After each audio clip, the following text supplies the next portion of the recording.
Figured I'd take a little tour of what we've been doing in the radio. Here's the chassis as it is.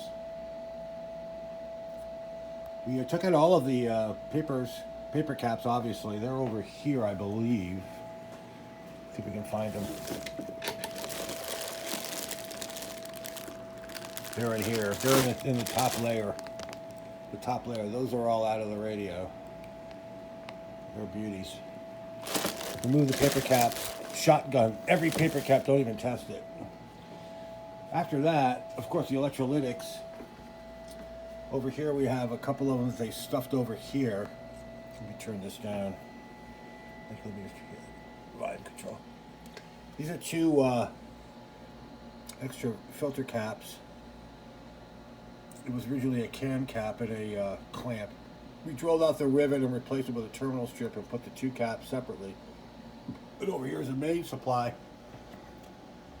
This was the major can cap, which I removed, and I gutted it. I actually have it over here.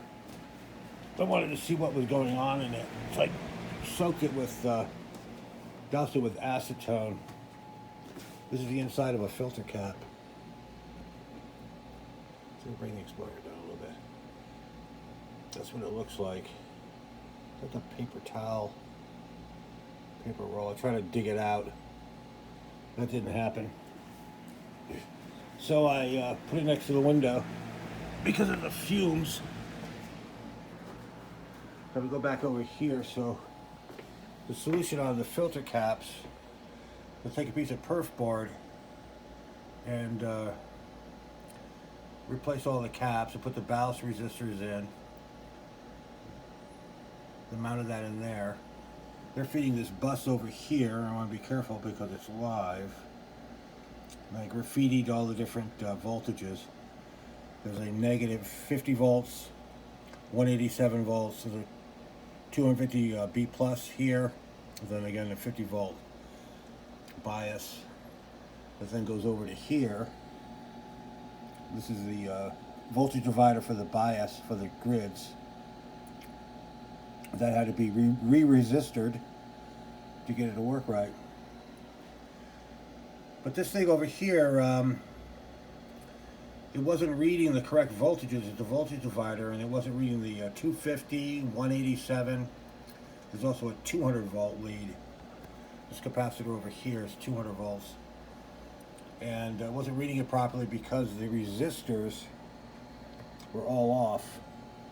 So part of the repair was to go through, and I was checking resistors and replacing them, starting with the plate resistors, and all of the resistors were so far off, extremely far off, that I just basically ended up replacing all of the resistors.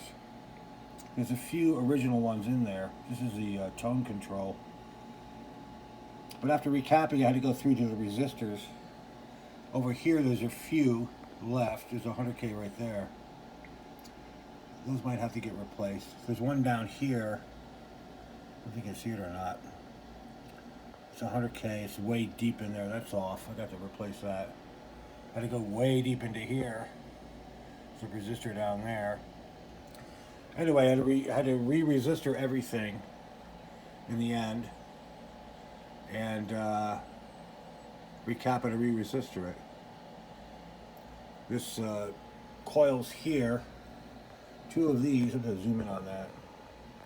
The two coils on the right, the leads broke off.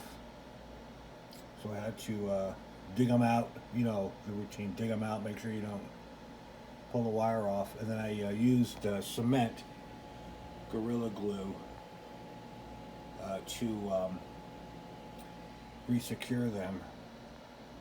Another one is popped off, I think where is it? So another one is popped off, I think it's over here. One of them was popped off. To repair that. But Philco 1948. It's called a 483, I think, 482, 483 receiver, and extensive repairs. What we're going to do now is we're going to go into here and clean the band switch, because everything is the IF is working. You can hear it coming through. It's a 455 at 100 millivolts coming through the speaker. So we know that the IF is working, the detector is working, the audio stage is working.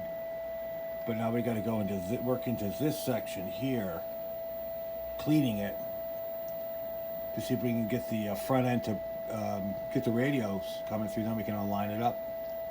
So we'll be back with the next update, maybe in an hour or so after cleaning the band switch.